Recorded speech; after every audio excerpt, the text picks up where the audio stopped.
Walz is a buffoon. I'm sorry. This guy, he's the only school teacher in America who brags that none of his students can get into an Ivy League school. I had 24 kids in my high school class, and none of them went to Yale. He's had one consequential press interaction with our Dana Bash, who asked him about the fabrications in his own resume, and his answer was essentially, me no understand words good. My wife, the English teacher, told me my grammar's not always correct, but again, I mean, he's a buffoon.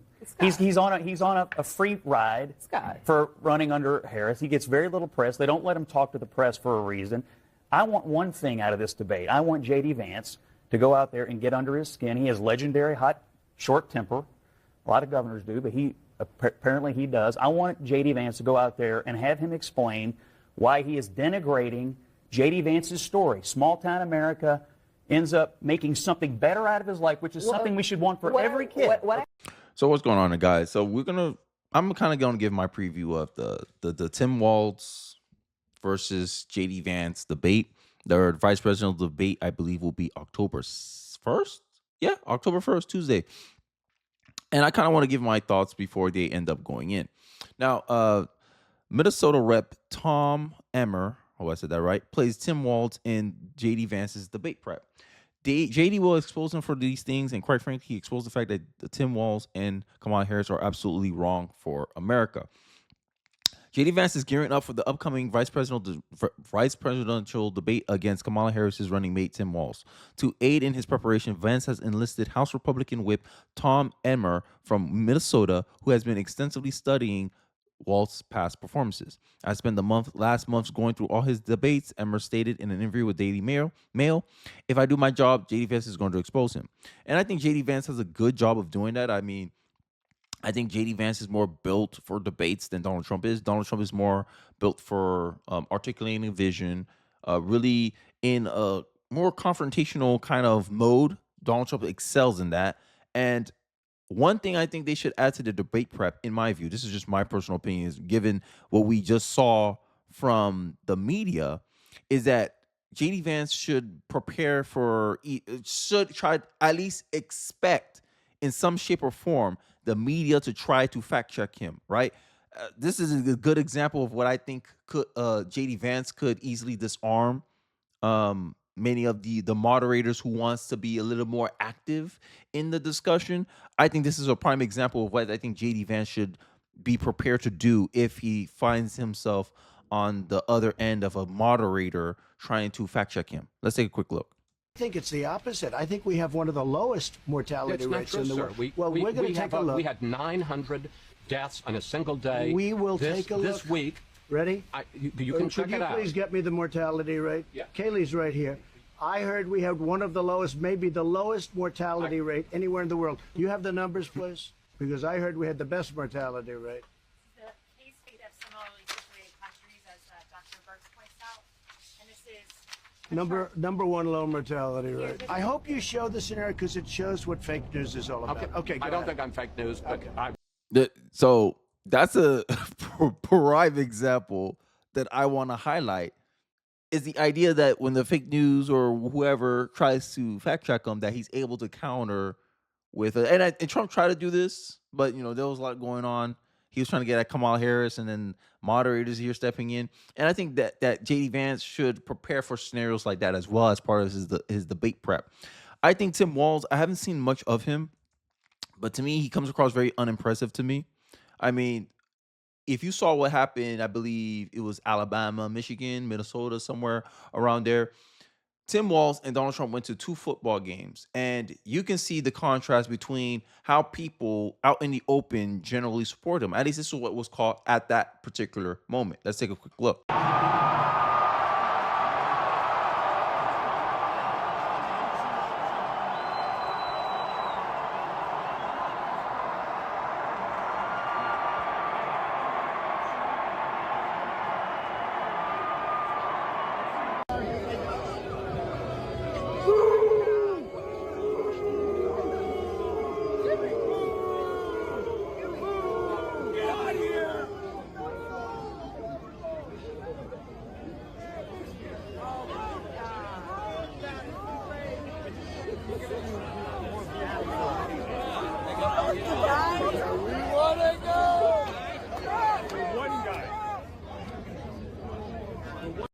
So as you can see, I think JD Vance has a great chance. I think JD Vance, I think he was pretty much Donald Trump appointed him vice president exactly for this moment.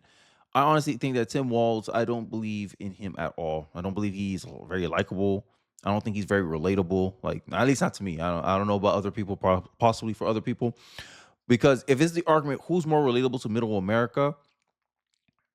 I think J.D. Vance has a more inspiring story compared to Tim Walz, right? Now, Tim Walz did serve in the military. I will grant him that. But the stain of him embezzling his record, like you feel like he exaggerated what he did in his service, I think it's going to hurt him. I think if J.D. Vance brings that up, it's going to be tough time for Tim Walz. I think the only way I think Tim Walz do well here, and remember, guys, I don't care about who looks more presidential. I don't care who seemed more calm. I'm only focusing on the transcript and the validity of the statements made. If Tim Walz can somehow, I guess, in a believable way, I believe, like, if he's being sincere about it, maybe he apologized for embezzling his record, the stolen valor claim, maybe he owns up to it. If he controls that framing, maybe he can do well. But I think a lot of the policies that Tim Walz will have to discuss on behalf of Kamala Harris, I think that's going to hurt him. Because honestly, you saw no interview. I mean, you saw rarely interviews of Tim Walz by himself talking about and articulating Kamala Harris's vision for the future, because I possibly think he doesn't know it. While J.D. Vance will be able to better articulate Donald Trump's policy platforms and what he's trying to do.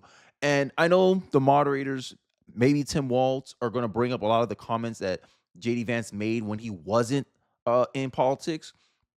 Possibly him calling Trump American Hitler, but I think Vance already spoke on that. Vance apologized for calling him that. He said he was wrong on Donald Trump. He said, as he did his more research, as he observed Donald Trump, as he saw him through his presidency, his mind changed about Donald Trump. So I think JD Vance has a lot of defense that he could set up against Tim Walz. I don't see Tim Walz winning this at all. I don't even think there might be even an appearance of Tim Walz doing well on this debate. And I want to highlight the immigration thing, because I think that's been JD Vance's best issue whenever he go out and rally. Like, how dare you, Kamala Harris, call people racist because they don't want people in here. 54% of Americans don't want mass deportation. And it seemed like people around the world want mass deportation. Here's a clip that I kind of want to highlight that what's going on in the international scene. Australia Freedom Party, which the fake news calls far right, just caused a major earthquake in Europe by winning the country's general election after campaigning on mass deportation and cracking down on illegal immigrants. Their model is Viktor Orban and the Hungarian model. This is what's going on in Europe right now. Who is more leftist, who is more left-leaning than us in America tends to be.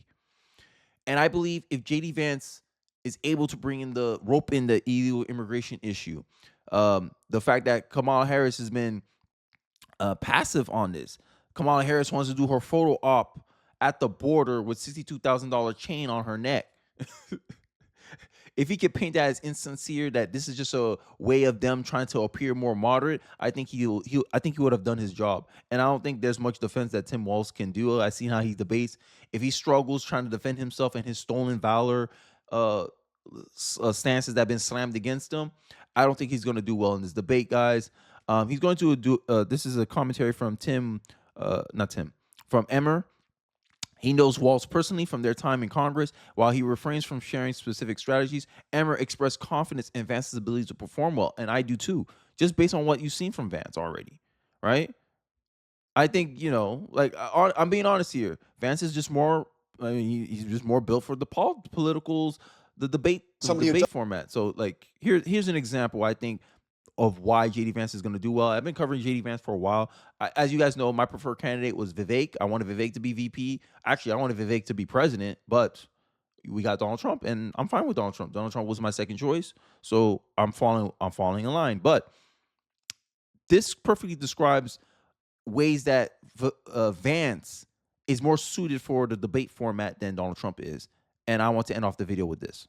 describe Kamala Harris as a low IQ individual, somebody who doesn't have the mental capacity to be president, really dumb, unable to put two sentences together. Is that what you saw on the stage? John, what I saw was a lot of slogans. I think the American people are smart, and Kamala Harris talks to them like they're children. What she can't do, refuses to do, and has no ability to do is to say, I accomplished lower prices because she didn't, or I accomplished lower housing prices because she didn't, or I secured the southern border because she didn't do that. She has failed as vice president, and the fundamental question is, do we want to give her a promotion? I think the answer has to be no, John. Senator Vance, thank you for joining. Just stop it. Stop it. You cook it. Stop it. Stop it. Right? And I've been telling you, like, you know, people are saying, oh, Kenny, what are you talking about? Trump isn't getting trends. Look at the Hispanic support. I'm about to show you, and then I'll wrap up with my final thoughts. We ask a basic question of Hispanic voters. Which party do you more identify with? 37% now say Republicans, 49% say Democrats. But again, look at how this has shifted in just the last dozen years. This is the polls that I've been trying to highlight, that Donald Trump, he's increasing his lead. Trump won 2016. Look at the difference. The Hispanic vote supported the Democratic Party by 39% in 2016, the election that Donald Trump won. You see the trends in 2020. Trump gained with minorities, still lost the election in 2020.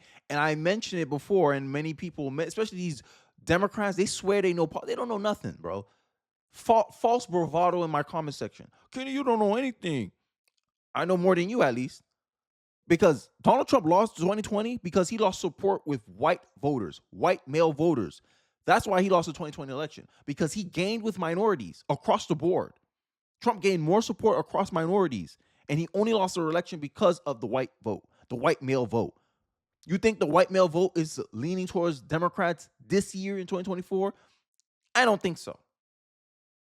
But look at the support now. And you don't think Donald Trump has a good chance to win? Oh, y'all smoking something.